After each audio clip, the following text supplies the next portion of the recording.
Okay, Chris Peaks back here now with Dr. Lucas Wilder. Um, Always a pleasure to talk to him. It's been a while since we chatted. Had fun with him a couple months ago, and I finally got to meet the legend himself down there at when he's speaking here in Hoover, Alabama. Tonight we're going to talk about something really interesting: the art of the countertop, the art of the counterattack. Dr. Wilder, how are you, sir? I'm just fine. I've had a pretty good day today, not too bad. Yes, let's talk about the art of the counterattack. Oh, before I jump into that, yeah, it was great getting to see you live and in person, which we hadn't got to do. And I'll be heading down towards Alabama, hopefully not anytime this year, but early next year. I think the Civil War Roundtable down there wants to have me back, so I'll definitely let you know and we'll hang out again. Maybe get to hopefully spend a little bit more time together. Oh, for sure. I mean, I didn't want to, interrupt you when you was talking to him that night. I was kind of surprised though. I figured you was going to be just a much larger man. Like a Longstreet type. I guess it's because of the beard. It might be the beard. I do go to the gym regularly, so I do have a little bit of a bigger frame, but I'm not a tall man. Just Yeah, 5'10", 5'11". I was expecting to be like 6'4", 220 pounds. Just in, but that's all. That's fine. So so when we're talking about the counterattack, can we first go in to the attack? Um, I guess discuss that because when we hear like an attack, we think about maybe second day at Gettysburg when Longstreet's corps, or you know thinking of Albert, General Johnston at Shiloh, leading a regimental charge. Was that part of the larger one? In Gaines Mill, you had the whole entire Confederate front moving forward. So, what exactly is an attack? I mean, is that too broad of a question? No, and I think it's a good question, especially to start out with, since we're talking about the counterattack. Attack can come in various different ways. The most common that we think of when we think of Civil War combat is the two battle lines approaching one another and exchanging volleys. That what is happening in an attack in general when that is the scenario is you're usually approaching the enemy, depending on the terrain, between 30 and 100 yards. And you're shooting at that distance. And your goal is to hopefully cause enough damage in the other side and lower the morale that you're able to push them back. Because inevitably, you're going to have people that either are wounded, dead, they're trying to get to the rear. Your idea is to push them as far as you possibly can and hopefully break them. Um, Now, if you're going into an attack, let's say Chancellorsville, and some attacks where the commanders aren't, they don't want you to fire. They want you to use the bayonet and get as close as you possibly can. And Pickett's charge is another good example that they're not stopping to fire, they're going all the way up to. That's another example of an attack, a bayonet charge, or an advance with the bayonet. So those are the two common ones that we can describe. So that's what I'm talking about with an attack. It's either the volleys that you're exchanging, hopefully going to drop enough other the enemy to push them off the field or break them, or you're trying to break them physically with going into hand-to-hand combat. Sometimes, and it just depends on the battle and the terrain of whether you're coming into that close of contact with the enemy or not. So, did I sufficiently describe the attack? Yeah. So let me ask you a couple of follow-up questions here. I mean, when we're Sure. talking about attack, I mean, like with an in echelon attack where you're Mhm. stepping off. So when you're bringing this, like, you know, regiment, are you trying to put as much fire, like two or three regiments at one time on a single regiment, or are you just putting, because it seems like me you'd have to put overwhelming fire. And then I have another question after that one. Yes, you're trying to put enough fire into the enemy, and as always, you're always trying to go around the flank. You're trying to hit their flank, and you need to put pressure on multiple points so that when you hit the flank, they have no other option but to retreat or to leave. That's Okay. the point. And most unless you're talking about a small Civil War battle, where just regiments are going against one another. And kind of the order of battle is you have regiments, a couple regiments make a brigade, a couple brigades make a division, a couple divisions make a corps, and a couple of corps make a army. So most attacks that you're seeing on these larger battlefields are made with brigades or higher. And usually you stick with brigades or divisions or attacking along a single front.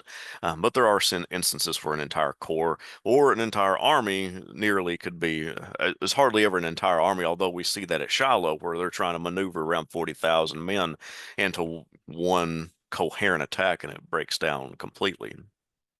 So Okay, so like an echelon attack is where either the right or the left side, usually it's the right side, moves out first, and then the next regiment is just maybe 100 yards behind them or less, and then it keeps on going down the line. So if there's a brigade of 4 regiments, those men are spread out pretty long, but the intention is to hit the front, then the next one hit, then just as a tidal wave, and hopefully that first regiment has broken the line, and you're just pushing it back gradually. That's the intent of an in echelon attack. okay, so two more questions here. Well, actually, I have three more. Um, and this may be all purely Hollywood, but at Gettysburg, when General Hood comes up to General Longstreet and he's protesting the attack on War Round Top of the Devil's Den, and he's wanting to move around the big hills. So he's wanting to move around the flank, but yet he's still attacking the flank. What is the difference there? The big difference there is that they're not coming in at a perpendicular angle to the flank. That's the problem he's having. They're attacking the flank, but they're coming in parallel with it. So they're just running nose to nose. The trick is to get around and hit it in a perpendicular fashion. So that's his problem at Gettysburg, and that's what. And it depends on the battles. In some battles, you end up hitting the flank, but you're just doing it. You're just running nose to nose with the enemy, but you're hitting the end of the line. Is what that means. Okay. Now we talked about an attack where you're exchanging fire. Is an attack like Pickett's charge? Is that not more psychological when you have 2,000 Confederates running at a regiment or whatever, when they're the battle the rebel yell and you see the cold steel as opposed to firing volleys? Yeah, it is a lot of very psychological. The you, and here's the thing: is Pickett's charges. I won't say it's an anomaly because it happened multiple times during the Civil War, but when you do a bayonet charge, it's usually on terrain where you can get close enough to the enemy that when you're charging, they may only get off one, maybe 2 volleys before you hit the line. And you're usually intending to make some kind of immediate breakthrough that's going to be subsequent, it's going to come into contact with the enemy on multiple fronts. So it's not the only attack that's happening, and it is very psychological. If you're just running at the enemy and you close in on them, it's extremely psychological that, and the men that you're attacking are likely going to run. At least you're hoping that's the case, and in many cases it did. Now, one other question I have for you: when we're talking attacks, being in the military and having some classes on this, I remember the first, I think, combined arms attack we had was in like 1792 with General Knox, and it was against some Native Americans. I forgot which, maybe it was, I forgot which battle it was, but I studied that in the Napoleonic Wars, and I think maybe Bryce's Crossroads with General Forrest. But was there any other combined arms attacks where we used infantry, artillery, and cavalry? Yeah, that and to being a good commander, you try to do that on every occasion. And I think it's kind of when you mention those battles, you're sometimes you're referring to smaller, but like you said, Bryce's Crossroads, when Forrest used it exceptionally well, but other generals did as well. They just used it on larger scales. So, for instance, let me get a good idea here. Uh, Trying to think of a specific battle that maybe Lee or um, anytime you're moving an army and you're moving in for an attack, and Sheridan in the Shenandoah Valley kind of exemplifies this some of the best, is you're always going to have your infantry and your artillery. Hopefully, you're going to have that together, and those two are going to be working in tandem. But the one of the best strategies and best tactics on a battlefield is when you put your cavalry on your flank so they can guard the flank in case something happens. Sheridan in the Shenandoah Valley does this extremely well. His cavalry guards the flanks while the infantry hold the main line, artillery is in support. Again, it's just on a much larger scale. You don't see it as working as closely together, but it still works just as closely. It just doesn't appear so. At Fredericksburg, Robert E. Lee uses artillery, infantry effectively, and uses his cavalry under Jeb Stuart to guard the flanks perfectly in tandem with one another. It's not as rare as you might think it is what I'm trying to get at. Is that what they meant when cavalry was not is the flank is in the air? It doesn't have to be that the cavalry wasn't there. When someone says the flank is in the air, it just means it's not anchored on anything. So Like a hill or lake or yeah, ideally when you're setting up your battle line, you either want to put your flank on a hill. At least that'll have some protection. But it would be really good if you could put it near, a mountain. And I say mountain, especially if I'm thinking of the East Tennessee campaign with Longstreet. He puts his right flank on Clinch Mountain at least two occasions, but either put it on some place that's going to be hard for the enemy to get to, but a lot of times you put it on a waterway, and that's going to be one of your best ways to protect your flank. But if you don't have one of those, um, the best way to do it is to either put cavalry on that flank so they can give you forewarning that the enemy's coming, and then you can maneuver troops to that flank, or you can do what's called refusing the line. So think of it like an L. So you've got your battle line. You don't want it completely straight. What you're going to do is you're going to refuse either the right or left, whichever one is in the air.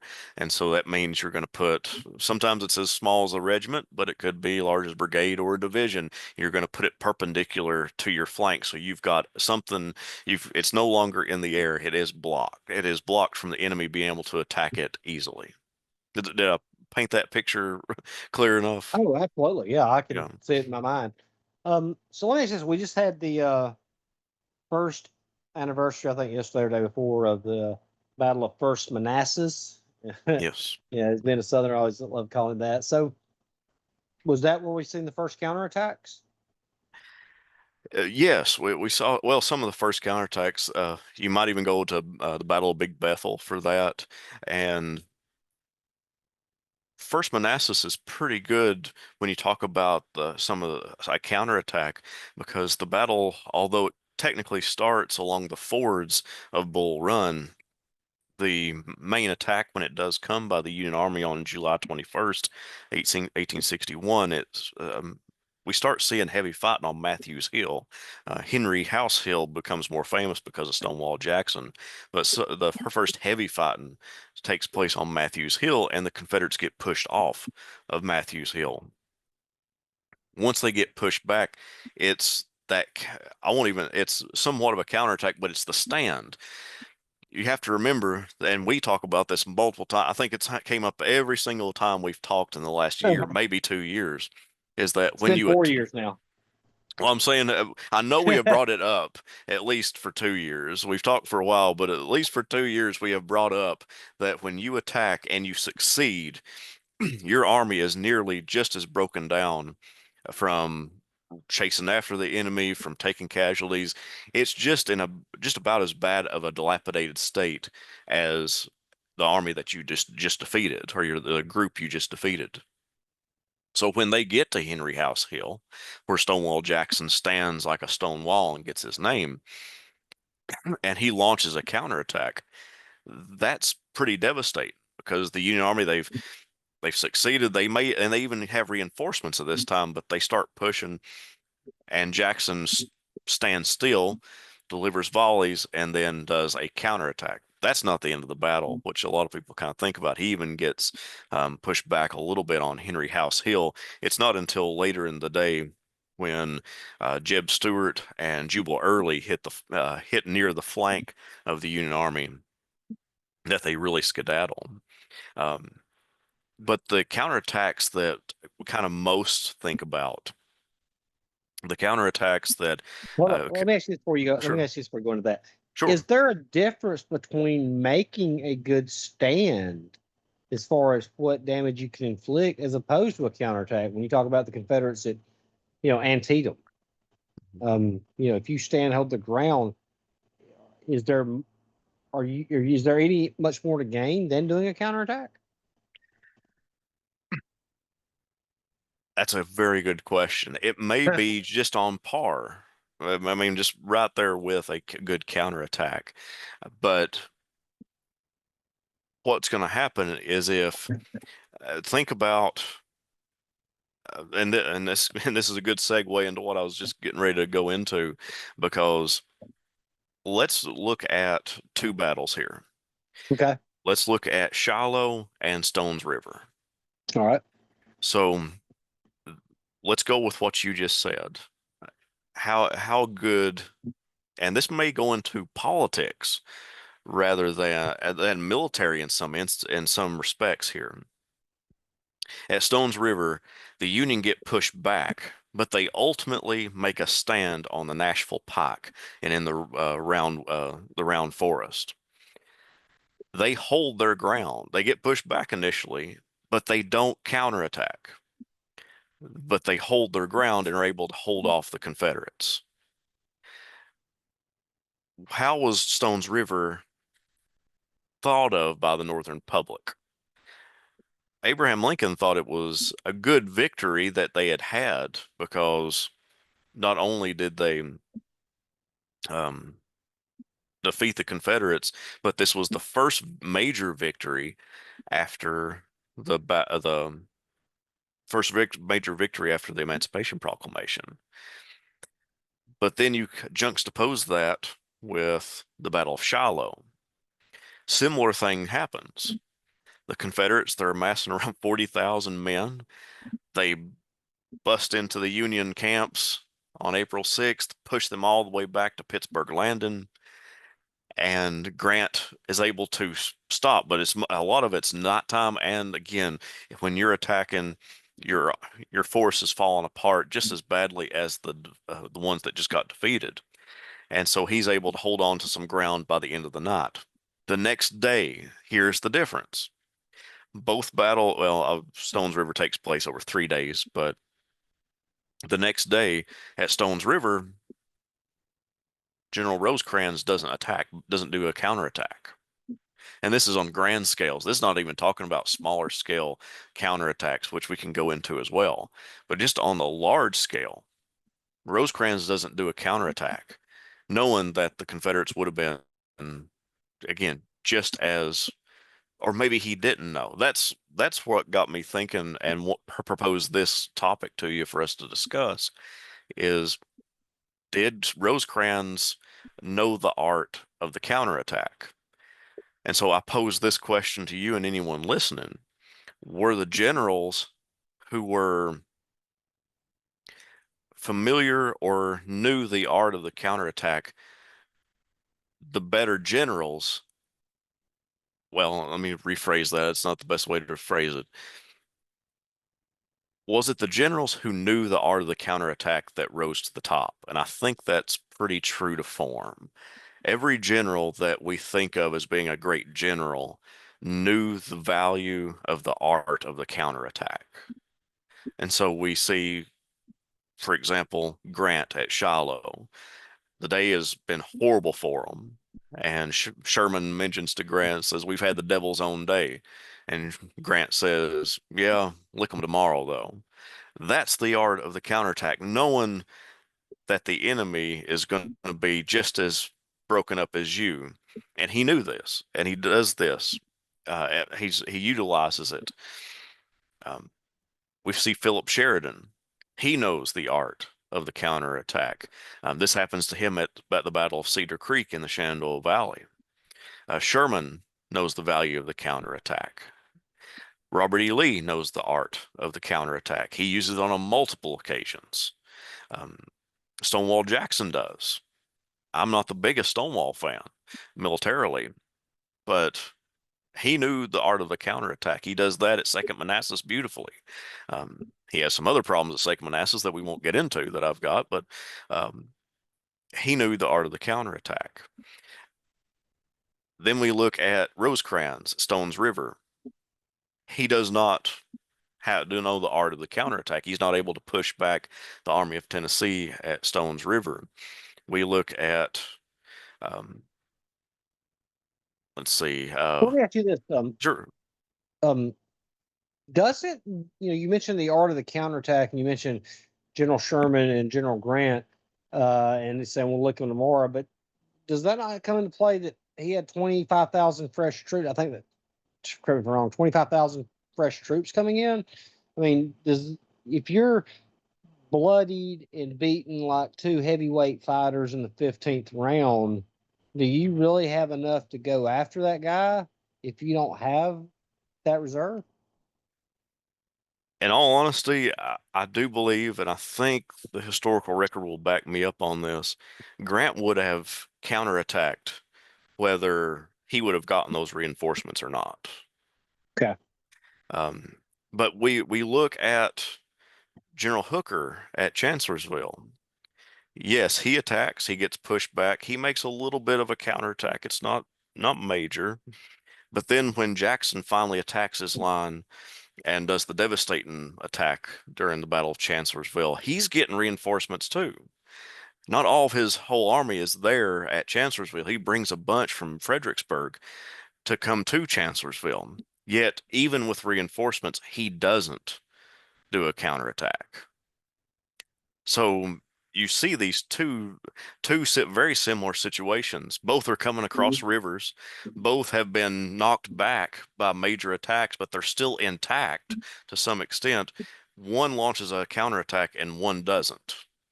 And we see the wide disparity. Joseph Hooker is never thought of as a really great general, and that's one of the reasons for it.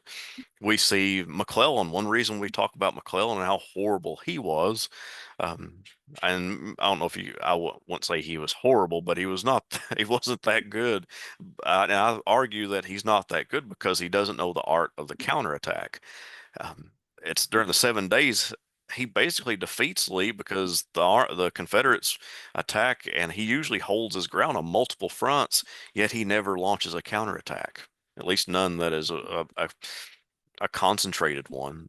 Does And that come down to some men have that intestinal fortitude? They're not scared to trade blood to get blood versus a guy who doesn't, who's squeamish and doesn't want to see people hurt. that might be it. That's a good explanation, but I think my idea of knowing knowing the power of a counterattack kind of explains why some of these generals rise to the top and some don't. It's it's very telling that and we see at Fredericksburg where Lee doesn't counterattack, but Yeah, it's difficult for him to.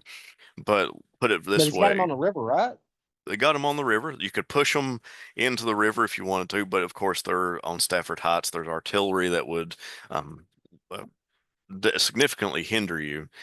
Jackson, when at Fredericksburg, he argued that night because his men um, get pushed back. They do a counterattack, take back the ground they had lost that day.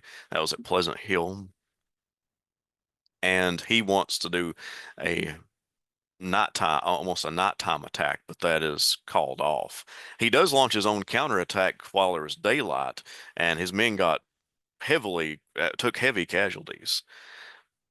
But what we see is Jackson knew the art of the count. He knew that if we can counterattack them, especially at night, they're just as beat up as we are. We might be able to have an advantage. So these men that stand out during the Civil War seem to be those men who know how to counterattack. If you and just look at any of the major battles, and you can see it. It's very prominent.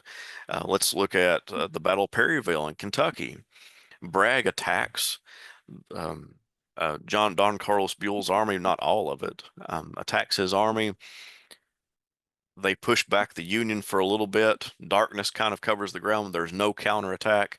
One reason is because of an acoustic shadow, because Buell can't even hear what the battle is taking place. He thinks the reports are exaggerated.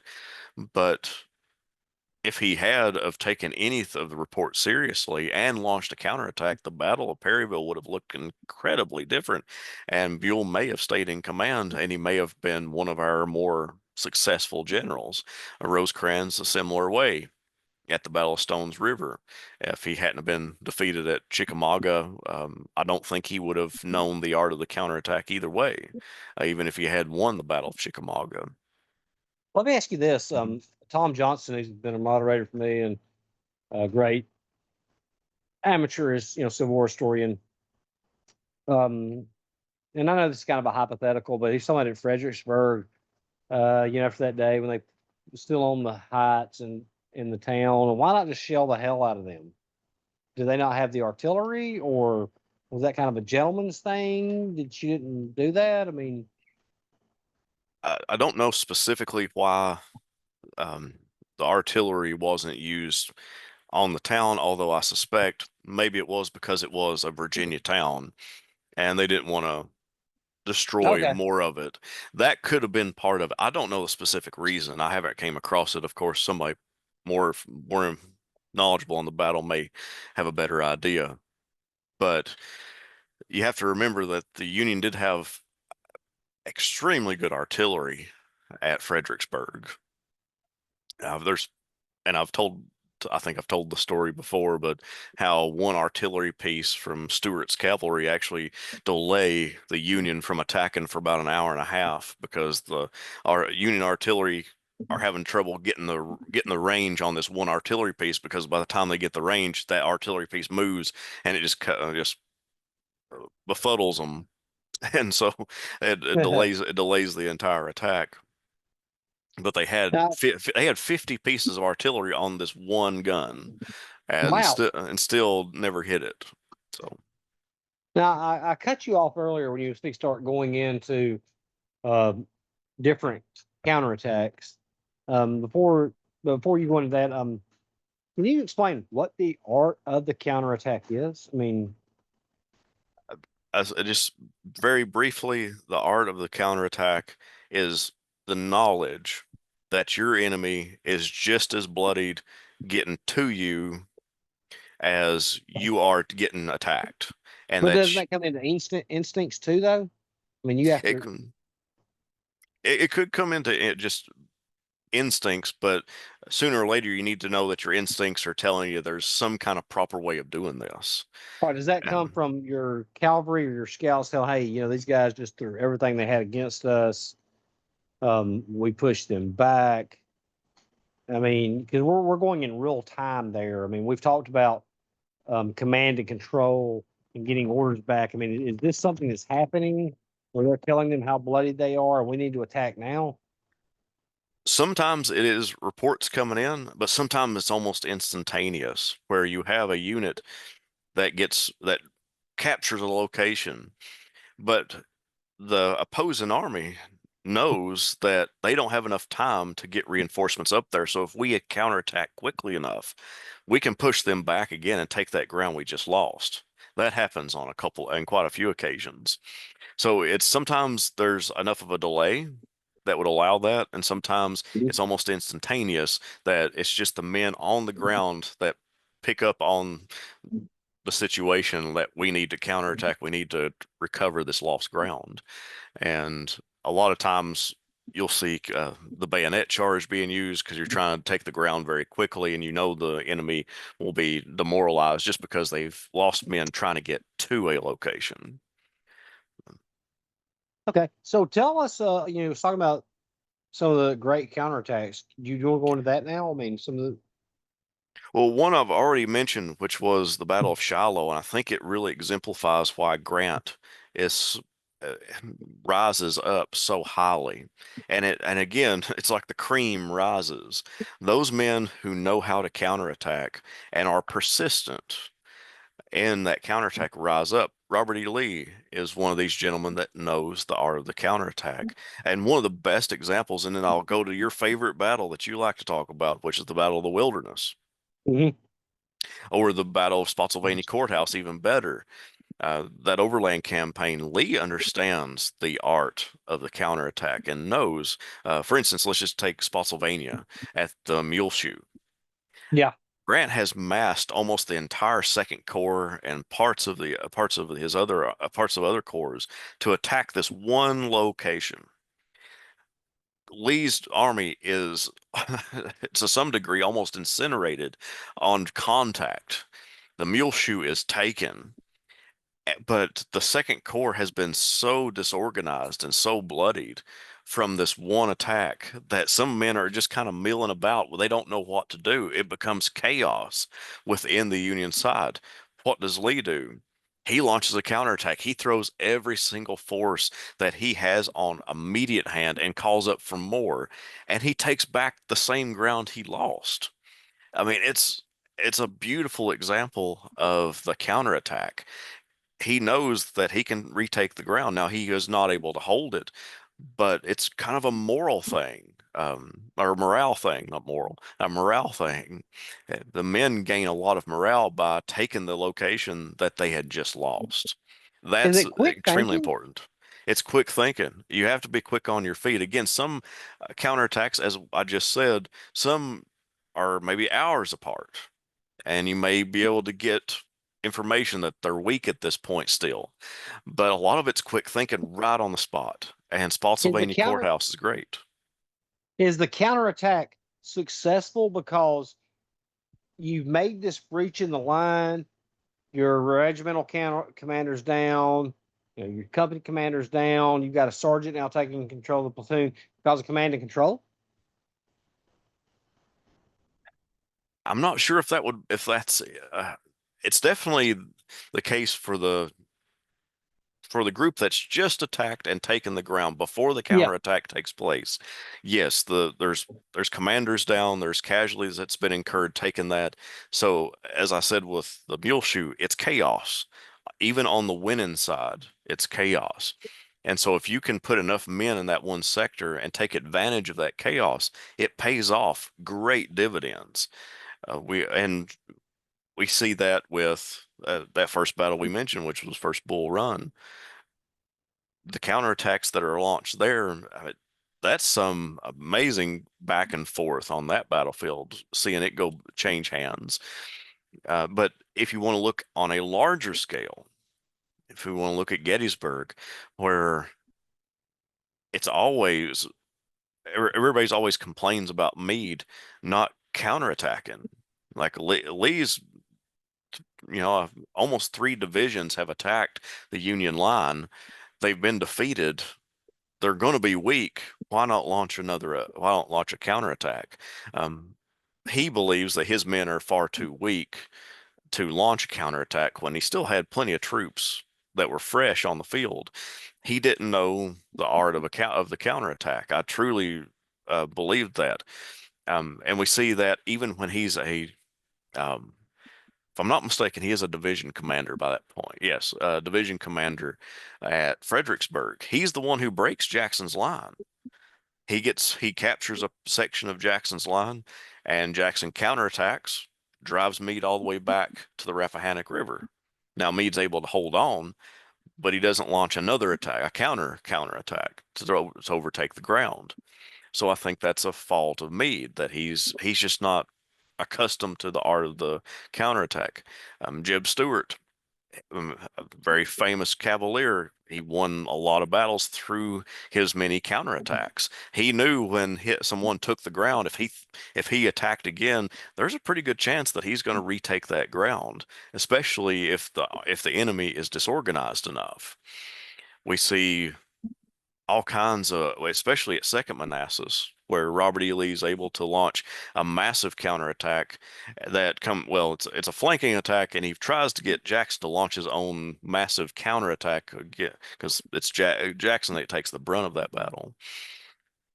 So it's like I said, it seems plain to me that these gentlemen that knew the counterattack, how to manipulate it, how to use it to the best of their advantage, are the ones who rise up, and the ones that have the most success are the ones who know how to counterattack. Um, Okay, so you answered one question for me mhm, when I was going into Gettysburg. So let me ask you this again, and I don't mean to sound like a broken record, but mhm, is that again not part of instinct? Because Meade's got all those troops in reserve. He's the Confederate attack just failed on days 2 and days 3. I can't help but think had General Grant been in command at Gettysburg, he would have unleashed hell on them. mhm. And I think we're saying the exact same thing. Whether the art of the counterattack, I'm not saying that the counterattack was taught in schools. I don't think Okay. it was. I can't say that it was. Yeah. It is exactly instinct that you kind of pick up on the way the enemy has maneuvered. You read the enemy and what's happening to them. So I don't think we're talking past one another. I think we're in complete agreement on that. I Okay. don't because we don't have. I don't think I've ever came across anything that signifies that a commander would have learned uh, the that a counterattack could be so successful. I guarantee they had heard about them, and of course, I know they've heard about them. They've used them even in the Mexican War. They'd used a counterattack. So, but understanding them is something completely different. I think it is a more instinct and kind of that tenaciousness, that aggressiveness and aggressiveness doesn't have to mean throwing your men away, throwing the numbers away through casualties. Um, Aggressiveness can mean that you know when to use your aggression at the right time. And if you can use it at the right time, the counterattack is the best way to use it. So let me ask you this: Are there? Can you tell me it? Can you tell me were there any counterattacks that were launched immediately? Where okay, they've attacked, we've driven them back. Okay, I've issued orders here. Now we're going to launch another attack, as opposed to the next day. One we haven't talked about was Antietam because Okay, right. the bloody lane gets taken. Okay. And Lee immediately orders a counterattack and regains parts of the Bloody Lane. Although it's a horrible back and forth, that happens almost instantaneously. The cornfield changes hands, I don't know how many times, that these counterattacks are launched back and forth, back and forth. Those are happening right in real time, and there's really no separation of that. So you have some that happen immediately, then you have some that happen over another day or two, like Stones River, where Rosecrans never launches a counterattack and has multiple Now, opportunities to. Um, does does that have to do with? I mean, I talked about instinct, but does that have to do with vision? I mean, like, I don't know if you watch football or something, but a defensive coordinator looking on and making up X's and O's. Does that have to do more? That some people are blessed with a vision of the field as opposed to others. it could be, but knowing your terrain and knowing what's happening on all parts of the field at once is very beneficial to knowing how to attack it just in general and whether to do an attack. Right now I'm doing the animated battle map series for the Siege of Petersburg, and Ah, a lot of these engagements, especially the later ones, both Grant and Meade are at the front. Like there's cannonballs taking off horses' tails in the middle of their staff. I mean, that's how close they were to the action. And having the general in chief of the entire Union Army, like commands every Union soldier in the entire country, getting that close to a battle is it kind of goes to your point of knowing the field, knowing what's happening at all times. You need to be aware. Information is key. There is not one general that succeeds in the Civil War that is not blessed with information. If they don't have information, they're not going to be a good commander. That's why Lee was successful. I assert this is my argument, and I'll die on this hill. Lee is successful because of Stuart's information. So Jeb Stuart is able to get him the correct information. There's a reason that Lee is successful when Stuart's around, but when Stuart is not around, he's not as successful. So So we talked. information is important. So we talked about, I answered some questions about, explaining the attack, at Gaines Mill, second day at Gettysburg, General Johnston, his regimental attack at Shiloh. How's the counterattack work? A commander order a regiment in? Do they order a corps? Do they order a division? How does that work? It just depends on what is available at the time. And again, a lot of these attacks happen immediately. So you're just grabbing what's on hand in order to fill that gap. So sometimes it can be our single regiment can attack and launch a counterattack, uh, and sometimes overpower a larger enemy because again, if you have an organized counterattack, it can defeat a much larger force if they are scattered, if they have been scattered by their own attack. So let's see, around Petersburg, we have um, multiple battles towards the southwest of Petersburg. So we have the Boydton Plank Road, we have Hatcher's Run. In many of these battles, especially around Hatcher's Run, which I'm just putting the animation together right now, it'll get released in September. Being a one brigade pushed back an entire division at one point in an attack.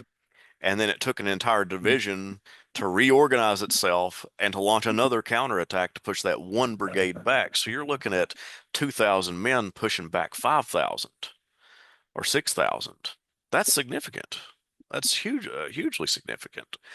Knowing the strength of the enemy, knowing how maybe how scattered they are, it's definitely knowing your information and knowing that a counterattack is incredibly likely to succeed on many occasions just based on the fact that the enemy may be in a little bit of a chaotic situation. So, all right. So let me ask you this: has there been instances of an attack, counterattack that fizzled out, and then a counterattack? Oh yeah, and I think of those are what we would just call a back and forth. Okay. So you'll have, and maybe a good example of this, and a lot of times these back and forths are um, on small scales. So one battle I can kind of give you an example for is the Battle of the Crater. Ah, Yes, the Battle of the Crater is a attack by the Union forces. They capture a significant section of the fortifications around Petersburg. Even before William Mahone, who launches the main counterattack, launches that attack, there's smaller units coming to the field and launching their own counterattack, and then they're just battling back and forth over this one little section of land. So yeah, there's tons of times when you'll have a back and forth. Then you'll have like a concentrated counterattack or a concentrated attack that knocks the enemy back. That happens on multiple occasions. But when we think of like on large sections of ground. That's why we think of the crater as two major attacks, the Union coming in and then Mahone, pushing them all the way back out of the crater, the two main attacks. But there's all kinds of back and forth within that battle that's taking place. So, but yeah, does you'll that come from see reserves, or are you moving troops over there to meet that assault? both. You Okay. can have both. What what you'll see sometimes is um, you'll have men rally. Rally around the flag. So your unit gets defeated. You're scattered. The men aren't in battle line anymore. So you rally around the flag. The men come back around the flag. You form battle line again, and you go back in. So you're back organized, and you're hoping that the other group hasn't been reorganized and you can go in and attack again. So it's again, there's so many different ways to look at a counterattack, but I can't unsee the value in knowing how successful a lot of these are, especially an organized counterattack, how successful they can be.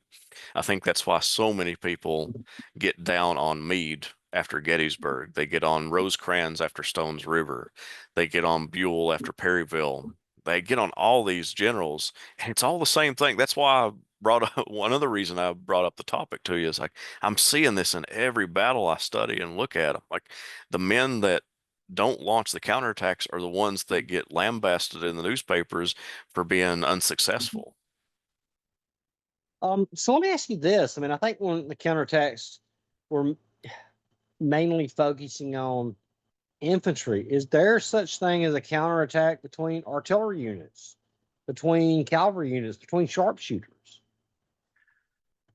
Not as I won't say it's not as brutal as on the other occasions, but the cavalry, yes. There's especially during the Battle of Brandy Station, yeah, the largest. Uh, although I did see another battle they said was the largest cavalry battle, but there was also infantry, some infantry involved. But anyway, that's neither here nor there. Battle of Brandy Station, uh, basically entirely cavalry battle.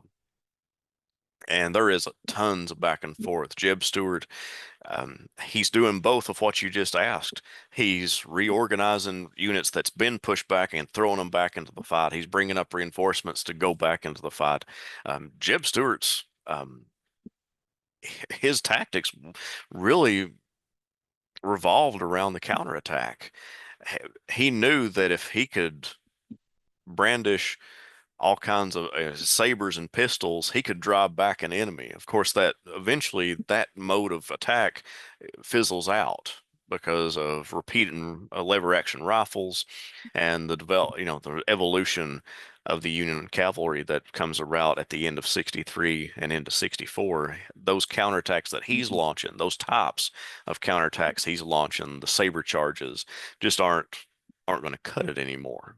So you see that all the time with cavalry. Artillery, it's not a hand-to-hand artillery counterattack, but you have counter battery fire, which is when you have artillery firing on other artillery pieces. And sometimes just there's entire sections of a battle where the artillery are firing back and forth at one another, and there's not really much infantry doing anything. So Is you're just maneuvering around. With artillery, there's not any hand-to-hand stuff. the counterattack more brutal than the attack? You just attacked me with your best people, showing me bayonets. Now I'm pissed off that you came in here threatening me like that. I'm going after you with a vengeance. Sometimes it can be. I wouldn't know. I really couldn't describe one as being more brutal than the other one. Um, but and I realize now that I got off track at one point because I was going to bring up your favorite battle, the Wilderness, when the Texans come in. A Oh, wait, lot, down there lot at the Widow Tap Field. yes. Yeah, so you have, I mean, that's a huge example of a counterattack where the Union just busted through AP Hill's line there on the Orange Plank Road. And Longstreet comes up, the counterattack drives them all the way back. I mean, this is probably one of the best and most successful counterattacks of the entire war, is Longstreet's coming up during the Battle of the Wilderness. Unfortunately, he gets shot and isn't able to continue what he was trying to do. It's probably Longstreet's most standout moment, in my personal opinion. I'm not the biggest fan of him as a tactician, um, but 18 man, guns there were separating them. uh, I mean, he really does an incredible job at the Wilderness. And Um, Go ahead. I was gonna say something else. No, it left me. Yeah, well, maybe it'll Well, let come me ask back you to me. this. Um, at that moment, I mean, of course, I love that battle. And that was bringing my next question is, does the commander on a counterattack have more command and control than a attacking commander? Because we see General Lee, and I think that was the first lead of the rear moment where he had was on Traveler. I think he was Traveler, and was out in front. He was leading the Texas Brigade. I mean, do you have more control over your troops there because they're more in dress right dress? Ideally, hopefully your men are under your control during an attack too. So um, there's really no way to really say that the attack or the counterattack is more organized than the attack. Hopefully it is. Hopefully they're the same organization, but it's various degrees. There's not one. Usually an attack is always organized, at least at the beginning. Were there? I mean, we've seen General Lee leading a brigade charge at that point. General Johnston was a regimental attack. I know there was a couple more lead of the rear moments. Are there instances of a Union commander commanding a field army leading that kind of attack or counterattack? It's a good question. I know Burnside threatened to lead his Ninth Corps at Fredericksburg when he saw all the destruction that had happened. He didn't, but he threatened to. Um, as a army commander, it's a good question. I don't, I can't think of one for the Union. Well, actually, sorry. I know there's probably is an example, and someone's probably yelling at me right now saying, "You idiot! You know, you should know this." Well, James McPherson, he gets Oh, killed at Atlanta, and he's the Army of Tennessee commander. He's not leading when he gets shot, but he is directing men extremely close to the front. So we can kind of put James McPherson up there. Um, Rosecrans is at the front. He's organizing men and putting them where he needs to go, but he's not leading an attack. But we have to remember Lee isn't leading an attack. He's leading them to a battlefield, and he might be within range, but I wouldn't say he led an attack. I think Albert Sidney Johnston is the only one who actually probably. Oh, and Beauregard. Beauregard led two regimental attacks at Shiloh. Once Johnston is killed, here's Beauregard leads two regiments I individually as didn't two know that. separate Where's there? occasions. Yeah, he leads two regimental attacks. So he tells one of his aides, uh, "Now is the time for the word go forward," instead of or I can't remember now what he says. It's instead of ordering someone to go, it's now to tell them to follow, something along those lines. So Beauregard launches, and he's technically he is the army commander at that point when Johnston goes down. So Beauregard, Johnston physically leading a charge as an army commander. There's two occasions right there that I know of. I'll put McPherson in there. I don't know the individual, but I know he was placing troops and he was near the front. He could have led something personally, but those are the only three I can think of where an army commander actually went into battle. Do you think those men at that time that led those attacks were just braver than what we are today? I mean, because I was not a commander when I was in the Middle East, but you know, if we got attacked, I was ready to go in the bunkers. You know, I didn't, and I see these guys leading a, infantry charge. I mean, they're putting their self to the greater good. I mean, what do you think about I think that's a good example of what Shelby Foote was asked one time. They said, "Is there anything you don't know about the Civil War?" And he says, "How they did it." It's like, how did they fight the Civil War? I mean, what gave them that gumption, or what the soldier back then would have called the elan, um, to do that bravery? And I think it's bravery. Some people call it stupidity. You're going in. It's not stupidity. That's just the way you did things back then. honor? Um, Or, I mean, somebody posed that to me one time. Said, honor. You couldn't have went back home and told somebody you didn't walk that mile and a half up to Pickett's charge. I said, yes, I could have. I promise you. no. I could have walked back up there and told them, hey, I'm alive. They got buried in a ditch over there. I promise you, I could have done that. Mhm. Well, you've been to war. I said, I don't care. I mean, you can't compare this. I mean, were they more?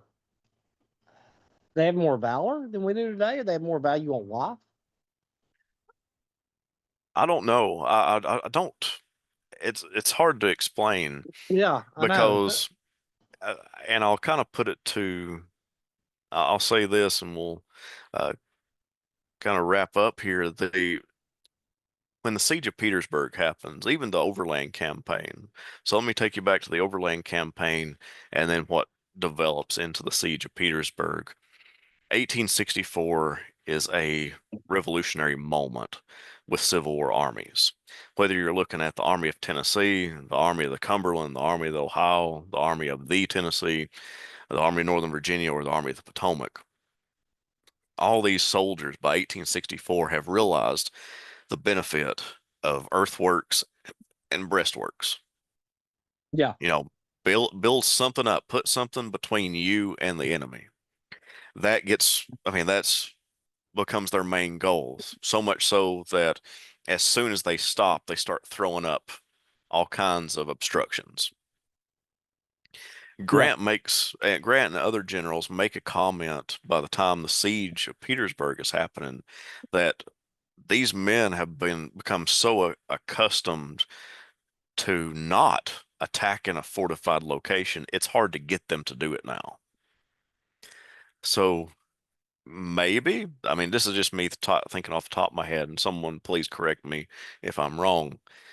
Maybe in 62 and 63, they didn't have that instinct to throw up. No, not that they didn't know to. They threw up breastworks absolutely during the entire war, but it comes a mainstay in 64. Maybe in 62 and 63, that's just the way you did it. You know, you're ordered in, you've got to go. And a lot of it's what you said. It's partly your honor. You can't go back home if you shirked your duties. You didn't go yeah. forward. Um, but it could be time. So 62 is very different than 64. You don't see, not that you don't see frontal attacks, but even the generals on the battlefield say the men have changed. They're not as willing to do to go into these certain situations, especially if they're not supported. That's one of the last quotes I just did for the last animated battle map for Petersburg, was the men were talking about. It's hard for us to go in without some kind of assurance that we have some kind of artillery and infantry support behind us. So, Okay, Dr. Wilder, that's all the questions I have for you. I just got a couple if we finish recording. Anything else you'd like to add? no, no, I appreciate you indulging me on just having a brain teaser with me. I like just coming up with an idea and seeing what can come up because I like your questions. It gets me to thinking about other aspects, and maybe I'll write something down and maybe we can get something published on it. Who knows? After I've got so many other things to do, but No. I love discussing this, and you've got some of the best questions that make me think. Thank you very much, Dr. Wilder. Oh, you're very welcome.